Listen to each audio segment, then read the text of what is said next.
Today we are going to look at how combinations is related or how we could use to help us with Pascal's triangle and vice versa. So we're going to start off with an investigation of x plus y to the power of n in expanded form. So we're going to first start off with x plus y to the power of 0. Well, we know anything to the power of 0 is just going to be 1. Now we want x plus y to the power of 1. Well, anything to the power of 1 is going to be itself, so this is just going to be x plus y. Okay?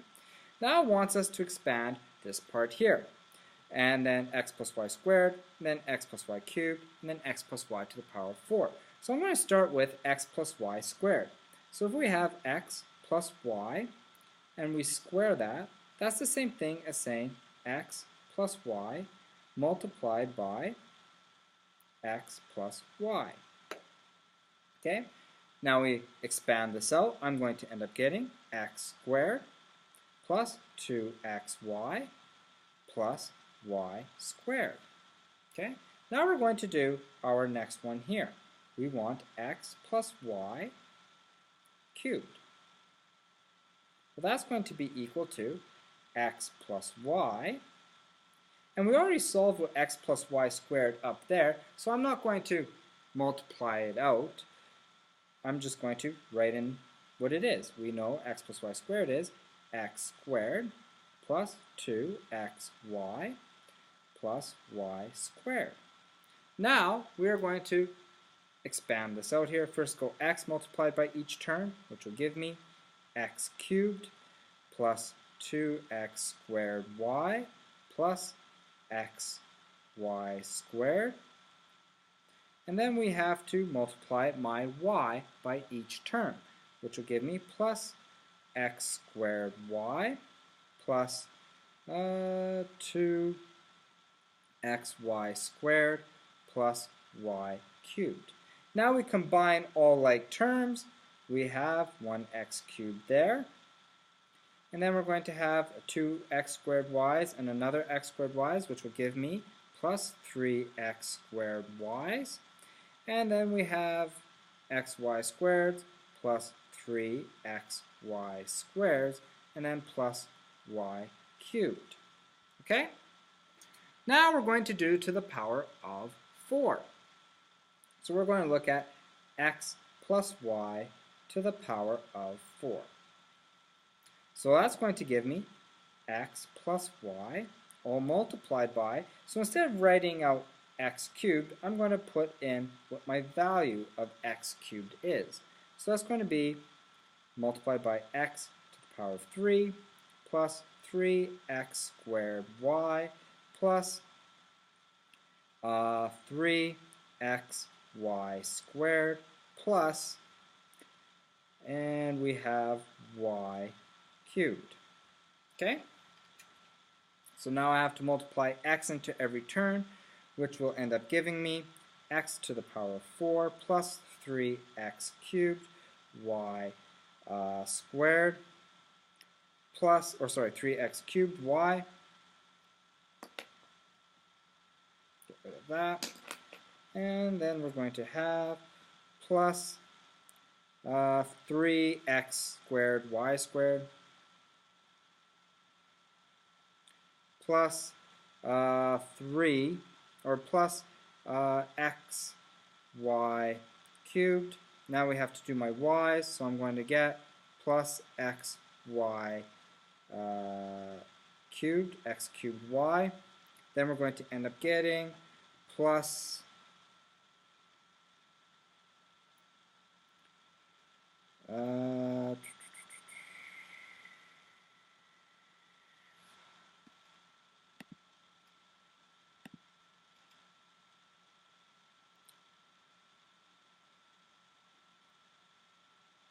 plus 3x squared y squared plus 3xy cubed, and then we're going to go plus y to the power of 4. Now I combine all of these together, I'm going to end up getting, we have 1 x to the power of 4, we have x cubes, and there's another x cubed, which gives me plus 4 x to the cubed y, and then x squared y squared is right there, plus 6x squared y squared. And then we're going to have 4 plus 4x xy cubed, and then plus y to the power of 4. Okay, so now that's all done. It wants us to complete the following. What is each one equal to? So this is going to be x plus y. This is going to be 2xy plus y squared. Then we're going to end up getting plus 3x squared y plus 3xy squared plus y cubed. And the last one is going to be 4x cubed plus x cubed y plus 6x squared y squared plus 4x y cubed plus y to the power of 4. Now, it says for each one here, if we look at the second part, state the number of terms of the expansion. So x squared has 3 terms. Okay? Now x to the power of 3 has 1, 2, 3, 4 terms. X to the power of 4 is going to have 5 terms. So x to the power of 20, we could assume will have always one more term than its exponent, so it's going to be 21 terms. Now it says state the sum of the exponents of each expansion. So my first one here, we have, for x to the power of 1, we have 1 and 1, that's going to be 2. Oops, sorry, we want this one, we have 1, 4. We're going to end up having, state the sum of each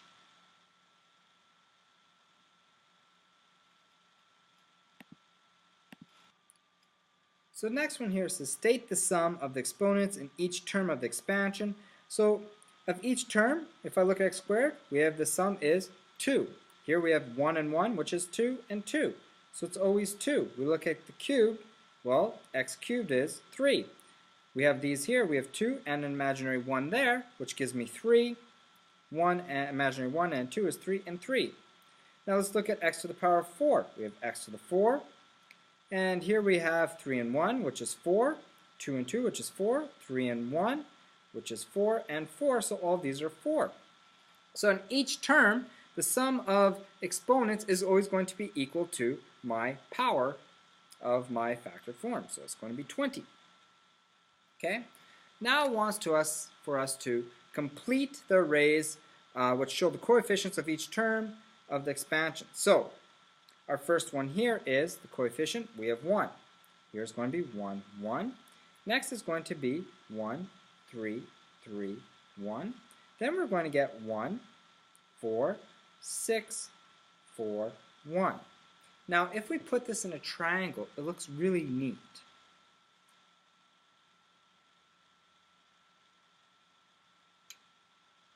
Sorry, 6. Okay. So there's a pattern to explore here if we look at this. This number here is always the 2 numbers above it, which is 1. So our outsides are always 1. And then we look. 2 is equal to 1 plus 1. 3 is equal to 1 plus 2. This one here is this and that. This one here is these 2. So 4 is 1 and 3. 6 is 3 and 3. This one is that. And the last one's there. So they kind of work in between each thing.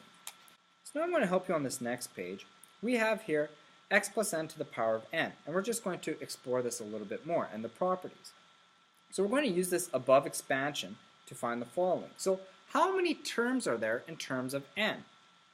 So if n is 0, we have 1 term. If n is 1, we have 2 terms. If n is 2, we have 3 terms. So it's always going to be n plus 1 is the amount of terms. Now the next one says the sum of exponents of x and y in each terms is equal to n. So if we add up all the exponents in each term, we found that before from the page before. It's always equal to n. Now number 3 says the exponents of x in the something term by a term of n to 0. So the exponents of x, we look at this, they're always decreasing. It goes 3, 2, 1, 0. 2, 1, 0. 5, 4, 3, 2, 1, and then 0 axis. So they always decrease. So that's the order we put them in. Now the exponents of y are always increasing. We go 0, 1, 2, 3, 4, 5. So they increase. Okay? Then it says the coefficients form a symmetrical movement. So if we look at this, the coefficients are 1, 1, 1, 1, 1, 1, 1, 1. Then we have 5, 4, 3, 6. So they are symmetrical. So right here, we have all the coefficients played out. And if we wanted to continue this, I would have a 1 on the outside. We add these together to get 6. This will get 15, 20, or 15, and 6, and then 1. And once again, it's symmetrical. If we go down the middle, this side here is the same as this side there. If I want to look at my next ones, I'm going to have 1, 7. This is going to be 21, 35, 21.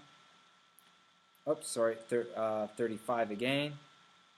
We have 35 again, 21, and then 7, and then 1. Once again, down the middle, they're symmetrical. Both sides are even. Okay? So now it wants us to complete the following expansion. So x to the power of 6 is equal to, well, if I look at the sixth one here, we have, it's going to be 6x to the 5, y to the 1, plus, and we're going to have 15, 15, 15x to the 4, y squared, must always add up, plus 20 x to the 4, or sorry, x to the 3, y to the 3, plus 15 x squared, y to the 4, plus, and we're going to have 6 again, x, y to the 5, plus, and my last one here is going to be just y to the 6, because it's the 1 value. So all I did was I followed this to make this. You guys could do 7 by yourself. So now it wants to know which row of Pascal's triangle is equivalent to the following terms. So this one here, well, if this is my first row, second, third, fourth, fifth, sixth, seventh, so it's always the row one bigger than the exponent. So this is going to be the 7th row, this is the 8th, this is going to be the 13th, and this is going to be the n plus 1. It's always the row one higher than my exponent. This kind of gets key for later calculations. All right. So now here it's to state the first 3 terms of the 8th row of Pascal's triangle in numerical form and in combination form. So in numerical form, it wants the first 3 terms of the 8th row. So my 8th row is going to be 1, 7, 21. 1, 7, and 21. Okay? If I want to put that in combination form, if we follow this, we look at this here showing the combinations. So the first one is going to be, first 3 of the 8th row, is going to be 7 combination 1, or 7 combination 0, 7, choose 1, and then 7, choose 2. So those are the ways we're going to do that there. Put the commas so they don't look like the 1. Okay? So, now it says state the last 3 terms of the 8th row. Well, the last 3 terms are going to be the exact same as the first 3 terms. So it's just going to be 1, 7, and 21. But it's going to go in the reverse order. It's going to be 21, 7, and 1. Okay? And then we want a combination form. So if we remember, 7 choose 2 is the same as 7 combination 5. 7 combination 1 is the same as 7 combination 6. And 7 combination 0 would be the same as 7 combination 7. Because 7 plus 0 is 7, 6 plus 1 is 7, and 5 plus 2 is 7. Okay? Now, it says use Pascal's triangle to write the following in single combination. Well, if I want to go 4 combination 2 and plus 4 combination 3, that's going to be the same as, so we look at this here, 4 combination 2, 4 combination 3, if we add those together, that's the same as 5 combination 3. 6 combination 0 and 6 combination 1, so 6 combination 0, 6 combination 1, is going to be, this will be 7 combination 0, 7 combination 1. So it's going to be the same as 7 combination 1. So now here, if we look at this, what's happening, we're getting the farther term, and then we just add those together, and we're going one greater than that. So if I have n combination r plus n combination r plus 1, that's going to give me n plus 1, because we're always increasing 1 here from what my combination choices are. Combination, and then we're going to just go with my r plus 1. It's always the second one, r plus 1. Okay? So our last part here that I'm going to help you with the investigation is we're going to be working on 3 sums. We're just going to be working on the rows and the sums in each row. So if I look at row 1, it adds up to 1. Okay? We're just doing sum of the numbers in each row. We look at row 2, I'm going to end up getting 2. Right there. If I look at row 3, I add these up, I'm going to get 4. Okay, if I look at row 4, I'm going to end up getting 1 plus 3 plus 3 plus 1 is 8. Then I look at this one here, I'm going to get 10, 11, 15, 16. And I'm starting to get a pattern here. Next one, notice how it's always doubling. Next one's going to be 32. So as the power of 2, this is 2 to the 0.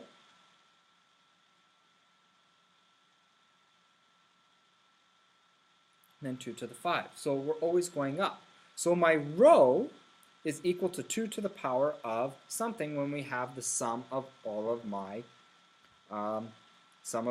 coefficients. And now n, what is n going to be? Well, that's just going to be 2 to the n subtract 1. n plus 1 is going to be 2 to the n. Okay? All right. So now if we look at this one here, if I go n to the power of 0, we have 1. But if I have n to the power of 1, when we're looking at our expansion part, we're looking at 1 and 1 there. So that's going to be 2, so that's 2 to the power of 1. Here we're going to have 4, so that's 4, which is 2 squared. 3 is going to be 8, which is 2 cubed. And then we're going to have 16, 32, 2 to the 4, 2 to the 5. So my powers here is 2 to the n. So my coefficients in expanded form like this is 2 to the n, which is a little bit different than what we did here. When we looked at rows to the sum, the amount of rows, it's always n, 2 to the n minus 1 for the rows, but for when it's coming to our expansion of this, it's 2 to the n. Okay? So now we want 3 sums. Here's our formula. But we're going to go on to class example number 1. It says, determine the sums of the numbers in the 10th row of Pascal's triangle. So now we're looking at the 10th row of Pascal's triangle. We're going to look back to what we did here. So the 10th row, so that'd be 10, so it's 2 to the n minus 1. So that's going to give me 2 to the power of 9, which is equal to 512. So then it says, determine the sum of coefficients in the expansion of 12. So when we use that one here, we're using this. So it's going to be 2 to the n. Okay? So that's going to be 2 to the power of 12, which is equal to 4096. Okay? So if we look at C, it says determine the value of the following. So we're looking at 15 combination 0 and so on and so forth. So if I go back to which row this is in Pascal's triangle, if we notice, if it was 6, it was 1 row higher. So if we are on 15, we are actually on the 16th row. So that's the 16th row, which is the same as 2 to the 16 minus 1, which is the same thing as 2 to the power of 15, which is going to give me the same as 3,200 or 32,768. Okay? Now let's take a look at number 2. This one here is the 7th row. But we are missing the very last one. It's only going to there. So it's going to be my answer, subtract 1. So what is the sum of all of these only up to there? So first we're going to find the sum of the 7th row, which is 2 to the power of 6, and which is equal to 64. And then we have to subtract 1 because we're missing the very last term. So that's going to give me 63 as an answer. Okay. So now we're going to explore roots here. So there's many ways we could do this, and we learned before to go from here to here. Remember, it's kind of done in combinations, but it also is Pascal's triangle because we said we're going 2 down and 3 left. So that's a repetition of 3 down and 2. Or sorry, 2 down and 3. So it's 5 factorial all over 2 factorial 3, if you remember doing that. But now we could also do it in Pascal's triangle form. And that is kind of looking like this here. Okay? So if I do that, and we want to add these up, it's kind of like saying 0, 1, 1. We have 1, 1, 1, 1, 1. This is going to be 2. This here is 3. The ways to get here, we have 1, 1. Add these together, that's going to be 3. Add these together, that's going to be 6. But this is a 1 because it's on the outside. It's kind of like Pascal's triangle. We're just missing sections here. If I extended it, it would look a bit better, and that would follow Pascal's triangle like that. But we're just finishing it here. So 3 and 1 is going to be 4. And we have 10 here. So there are 10 ways to get there. So we could also use Pascal's triangle to try and follow these. So we just put 1s on the outside roots, and then we just add each corner to get there. Okay? So let's take a look at this here. It says, how do the following answers relate? So we want F and C. So if we look at F compared to C and D, well, if I look, we have one path to go there, one path to go there. So then F is equal to C plus D. Okay?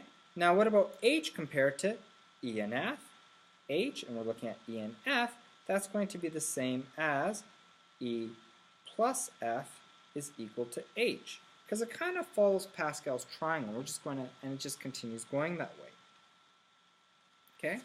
So let's take a look at some class examples. So question 2 says, a supervisor of the city bus department is determining how many routes there are from the bus station to the concert hall. Now we're going to solve this using first Pascal's triangle, then using permutations with repetitions. So starting with Pascal's triangle, we're starting right here. There's only one way to get here, one way to get here, one there, 1, 1, 1, 1. Okay? Now, if I could, from to this route here, I could either go through this way or this way, which gives me 2 options. This route here, we have 2 routes to get there, 1 route to get there, so it gives me 3 options because it could come from either that one, which there's 2 options, or this one, which there is 1. This route here, I could get, there's 4 options because I could come from the 3 from there, or the 1 there, which gives me 4. And this final route gives me 5 options, which is the 4 from there, or 1 there. Okay? Now, we continue this off. We have this route, to get to this point, we have from 2 or 1, which gives me 3. This is going to be 4. And here's going to be, we have 3 and 3, which is 6 to get here. Here we're going to have 4, 10. Here we have 15. This is going to be 10. 10 and 10 is 20. And here we're going to get 35. Now, to go back here, from here to here, there's only 35 ways. Because it's the same way we get there, same way we get here. Same with here is going to be 35. These are outside, 35, 35. So now, this point here, we have 35 plus 35, which will give me a total of 70. This point here is going to give me 105. This point here, 105. And this last point here is going to give me 210 ways. 210 ways. So now I could do that instead using permutations with repetitions. So looking at this one here, I have 1, 2, 3, and 1, 2, 3, 4. So that's 7 factorial all over 3 factorial and 4 factorial multiplied by, because then I have to go through 1, 2, 3, 4, 4 factorial all over 2 factorial, 2 factorial. And if I punch that into my calculator, I'm going to get 35 multiplied by 6, which gives me a total of 210 roots. So both of them give me the same answer. Okay, So question number 3 says, a taxi company is trying the quickest route possible to get here. Okay? So use Pascal's triangle to solve it, and then we're going to try and look at the permutations repetitions formula. So first, starting off with Pascal's triangle, I'm going to have 1, 1. Just fill that out there. Here's going to be 1, here's going to be 1. So this part here, we have 2, 3, 4, 5, and here we're going to have 2, and we're going to have 3, and now here we have 4, and so then to get here, we have 4 ways as well. Continue this, this is going to give me 6, 10, 15. Here we're going to have 10, 20, and this is going to be 35. But to get here, we have 15. So this is going to be 35 plus 15 is 45, 50. And here we're going to end up getting 14, 34, and 34 and 35 is going to give me 69. 69 and 50 is going to give me 119. So there's 119 possible ways. Now, we want to explain why permutations with repetitions formula like this cannot be used to determine this problem. Well, if I look at this, since there are gaps here, we cannot quite use that. We have 2 gaps that are missing. So it is not possible to have this arrangement. If I had these gaps here, we could use that where it's 1, 2, 3, 4 by 1, 2, 3, 4, 5. But we're missing 2 gaps here, so we can't quite use that permutations with repetitions formula.